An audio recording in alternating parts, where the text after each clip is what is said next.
top 10 plus best synchros of all time in Yu-Gi-Oh! Keep in mind, we're going to be going off of what they were originally, not the new errata effect, meaning the nerf effects. We're talking at the time, these are the most powerful synchros and influential at the time that they were released.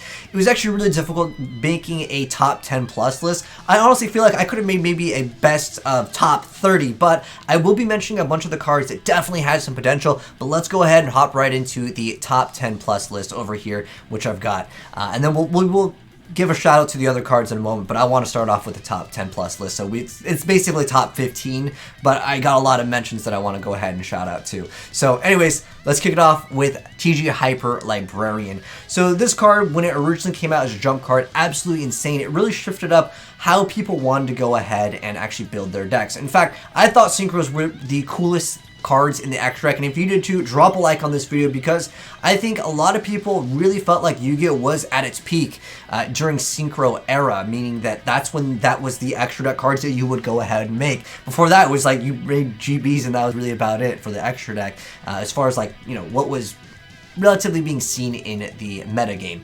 But Librarian, excellent card, made it so you were able to go ahead and build a Synchro deck and just keep on going for Synchro after Synchro. And when Librarian was at triple for a while, you know, with that, it just incorporated a lot more crazy plays. But obviously, that didn't last forever. Obviously, with, of course, the ban list that we have, it's now back to 1, so it's kind of more in check over here. But this really allowed Synchro players to go ahead and make big combos, and it was a lot easier to pull off one of the most powerful monsters ever to come out into Yu-Gi-Oh!, which is shooting Quasar Dragon, which nowadays, making this card is like, what? That's it? You just made Quasar pass? But back in the day, this was an insane play, and Librarian really allowed for that to go off. Next up is FA Dragster over here, and this is more of a more recent card, but the reason why it's very powerful is being able to go ahead and having that effect to negate a spell or trap or effect as a quick effect is really powerful, just because it lets you not deal with certain cards that would completely stop your plays. Like, no one really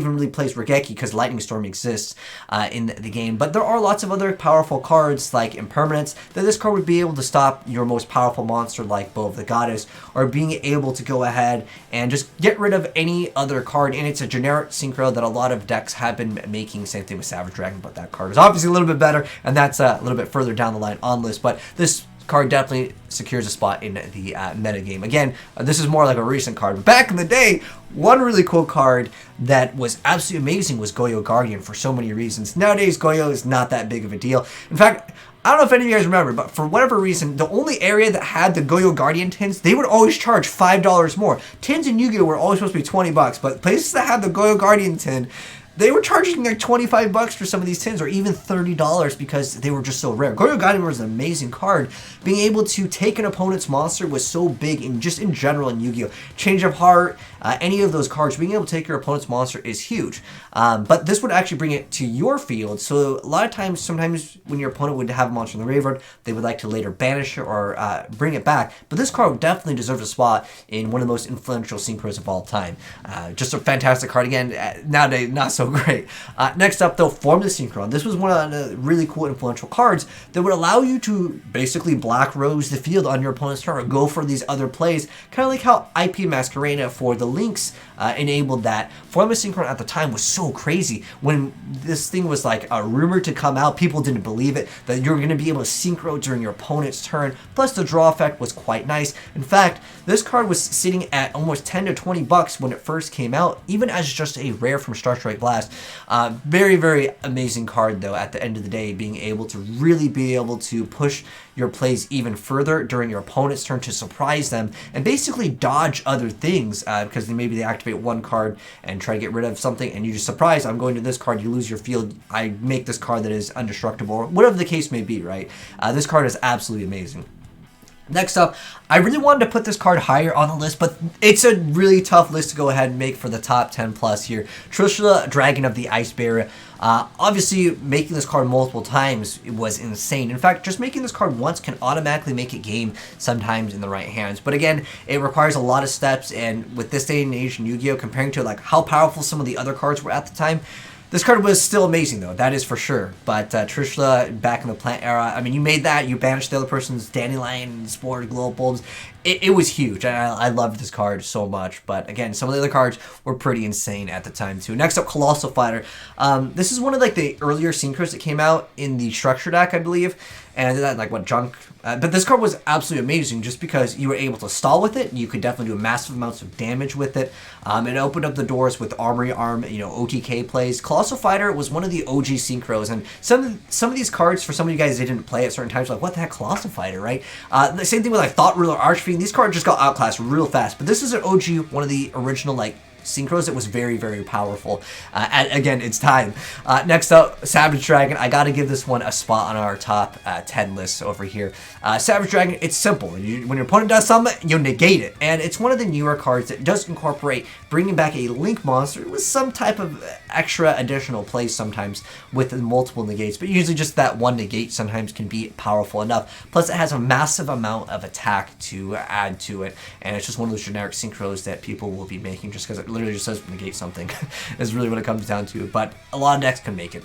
Next up, Cyphereme Lord Omega. Obviously, this card was hit to 1 for many reasons, being able to banish this face-up card in the field and one random card from your opponent's hand face-up, knowing not only what your opponent is playing, but sometimes this can be huge, not only to dodge when your opponent's activating something, you're just like, nope, this card's gone.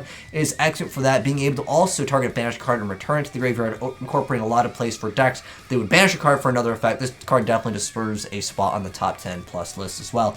Next up, in the World Chalice. Now, this is one of the ones that is banned over here. There's technically kind of 3 banned cards. I'm going to say kind of 3 because this guy is banned, all right? But the thing is, in the World Chalice basically just gives you a additional World Legacy card, which basically comes down to Reborn over here. And then if it leaves the field, you get to summon another World Chalice. This card obviously got banned for many reasons, but being able to not only get back another monster, but then also get back another monster, absolutely insane. One of the more recent Synchro cards that has been banned in the game. Definitely deserves a spot on the top list over here.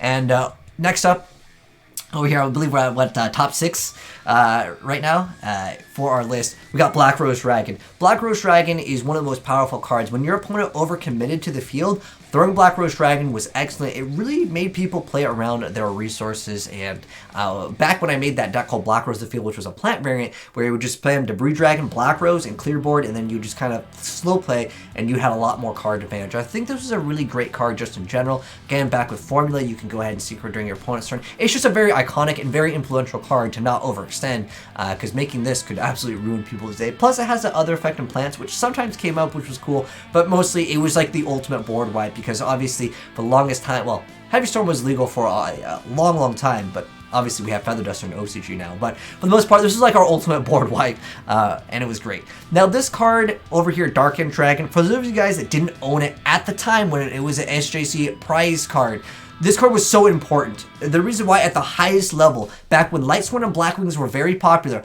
Darkened Dragon actually helped out so much with the matchup because it was a Synchro card. In fact, this might be one of the only Synchro cards that was a prize card for a long time that a lot of people actually needed to win. There are so many circumstances, if you guys follow competitive Yu-Gi-Oh! Back when Lightsworn was very, very competitive as well as Blackwings, this card was so important. The reason why this card was actually super important is because it sent a card to the graveyard.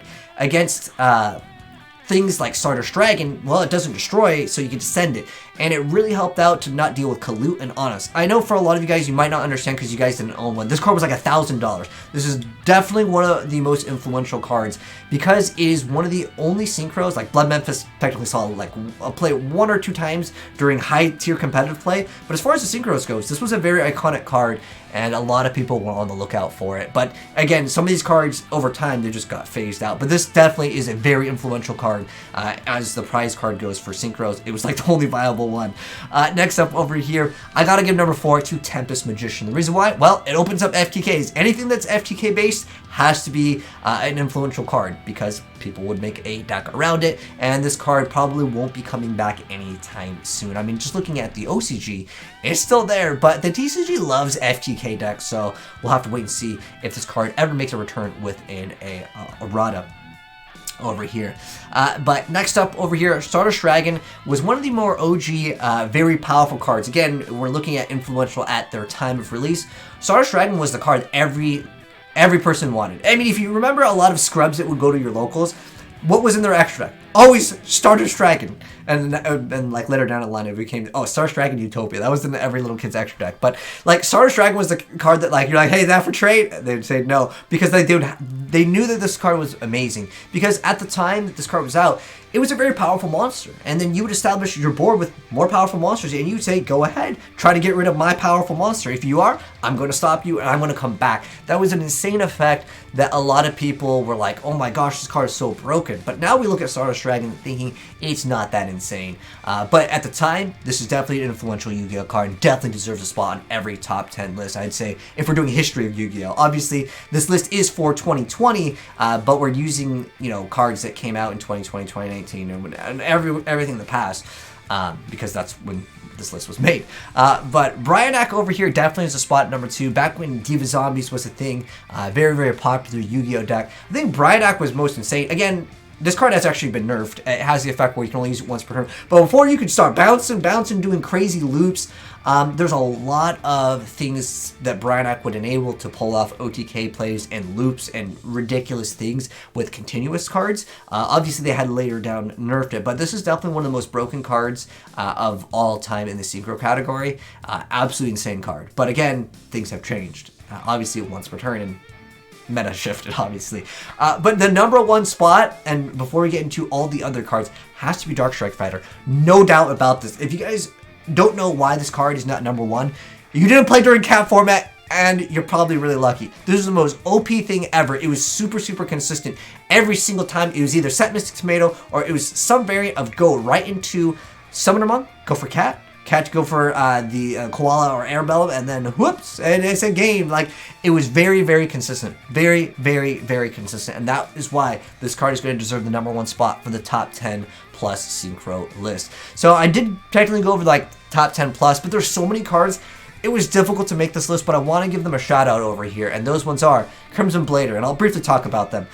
Crimson Blader, I mean, if it killed your opponent's monster, at the time, Dragon Rulers were a thing. You attacked over your opponent's monster. They weren't doing anything next turn. This card is definitely a card that deserves a spot on a you know, maybe top 20, 30 list. Definitely a very good card. I wanted to put Catastor because I love Catastor so much, and they made an ulti rare version of him.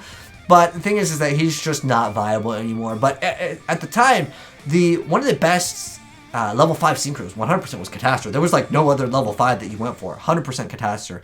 Xian, I wanted to include him on the list, but if we talk about what was way more influential in terms of like, you know, at the time, Xian was absolutely oppressive. And I really wanted to put him on the list, but he was technically a non-generic one, meaning that you can't just like make anything. I tried to keep the list pretty much to things that almost any deck can make, but for the most part, Xian definitely, he would be definitely on the top 20, but Xian was so oppressive to run into. Like, when the times that would be frustrating in Yu-Gi-Oh! At its peak were 100% 6 Samurai format with triple gateway, multiple Xians turn 1, they had the Great Shogun Xin, you activate 1. Oh my gosh, I hated this card. If you weren't playing 6 Samurais, you basically lost during that format. It was a tough matchup. One of the most powerful Synchros of all time. I wanted to include him on this list, but again, if we're talking about the metagame, Quasar just wasn't really that relevant. There's a lot of times, if you could make Quasar, you would just win anyways. Win harder card. But definitely one of the coolest Synchros of all time, for sure. And then also, Beals, it was a very powerful monster. I mean, can't be used from a battle, can't be used from a card effects, and we take damage, it just starts getting more and more powerful. This card definitely rose up in price at one point, I think a few months ago. This card is great, though. It really is, but again, we'll compare it to everything else. Same thing with Agnestar over here. This card is really good. Target Pendulum, and you destroy it, shuffle a card. This card is also still at 1 over here, but this card, not as influential, I would say, as obviously the other cards, but I did want to include him as a shout out to our boy over here. Drill Warrior, there was, of course, that deck that Jeff Jones made. This was a card that really helped out that deck, being able to reset Dandy over and over and over, just get those tokens. The Drill Warrior plant variant deck that really got popular, that turned into pretty much plant synchro variants. This card definitely deserves a shout out. This one is more so for Infernities, but other decks could make it too. Mistform was excellent. It let you really push for game a lot of times, but if you're talking push for game, yo, our boy Bryanak did the job much better most of the time. But Mistform definitely was a great card. Same thing with Scrap Dragon, another just fantastic overall, well-rounded card. You pop one, pop your opponent's thing. Obviously, Scraps didn't really get to be the most meta.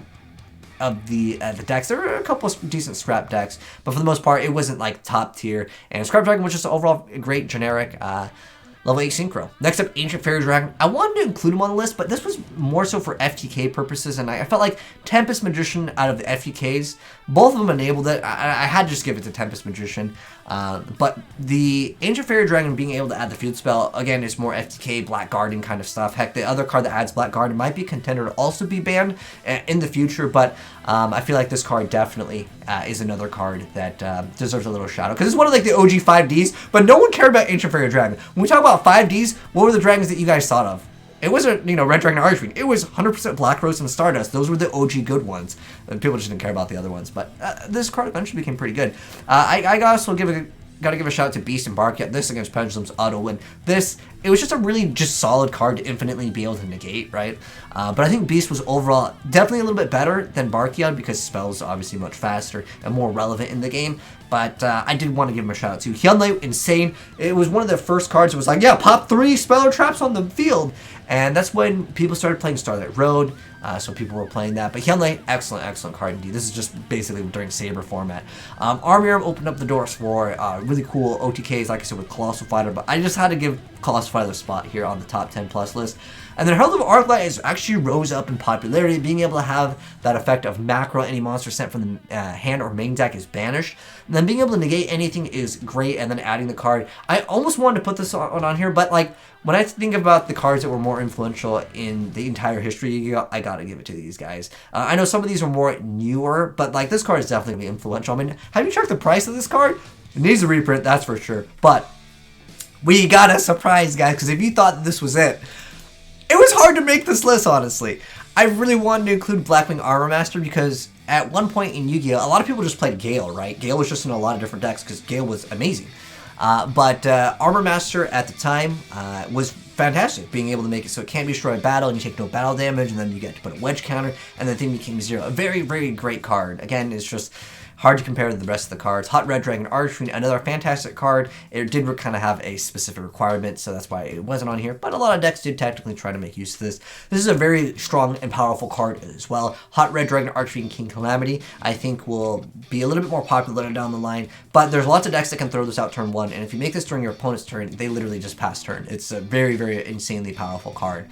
But again, not as influential. Junk Speeder is absolutely amazing too. The new Junk variant decks are absolutely crazy just because of this card. Being able to get a bunch of tuners is awesome. I mean, yeah, you can only go for Synchros, but it doesn't really matter if that's all your deck is based off of. This card I almost wanted to include because it was really strong at the time, being able to go ahead and negate like Book or anything that when a spell trap is active that targets a Psychic, you're able to just go ahead and protect yourself. Because Book of Moon, that was a very influential card. It's not a Synchro card, but this card stopped it. And on top of that, you get to heal up. It was a very solid card overall. And then Except for Gottoms was also a card that was pretty crazy. There is something called the Rakigura loop, if any of you guys played during Saber format, that a lot of players did actually utilize. And Gottoms was actually a really powerful card as well when you had a lot of advantage with the Dark Soul Searchers that you just didn't really care about with the extra fodder. Fantastic card. This is a really amazing card for Lightsworn. They got their first Synchro. Again, comparing to everything else, not necessarily on the same level. Deadlong, I mean, it's still there in the OCG, but being able to go ahead and have that effect, adding that Yangzing card negate, that's really what it came down to, the card that just negated one. At the end of the day, it's still a very powerful card, but obviously it's been banned. But I just didn't feel like it was as influential as the, a Dawn Dragster that anything could really go ahead and make, because I would have to search out for another card, but it's still a decent card. Then, like the Hot Red Dragon Archfiends were kind of cool. The Hot Red Dragon Archfiend, when this card came out, I was like, dude, that's insane. Destroy all their face up, and the monsters other than this card can't attack this turn. But then we had a card like Scarlet Red Dragon Archfiend, and then it has that effect where you destroy as many special summon effect monsters, which are the only ones that are relevant. And then you get to burn your opponent for a bunch, and then you can still start summoning a bunch of monsters. Like, these guys got outclassed real fast. Like, this card outclassed this card. And then this other card I wanted to mention, at the time, I think it was like 20 or 30 bucks when it first came out.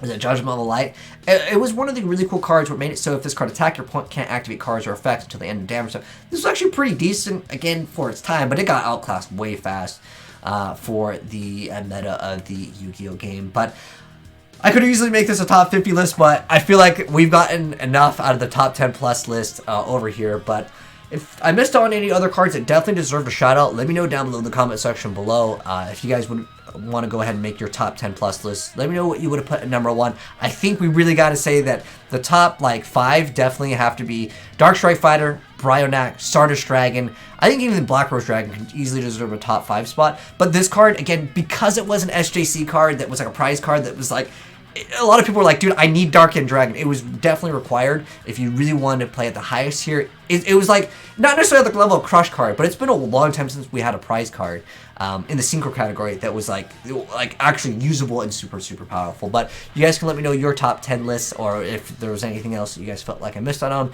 down below in the comment section below. But thanks for tuning in, guys. Hopefully you enjoyed the video. If you did, drop a like on it. And if you're new here, hit subscribe, turn on the bell, because we're going to be doing a lot more top 10 plus lists very soon. Thanks for tuning in, guys, and I'll catch you in the next video. I'm out. Peace.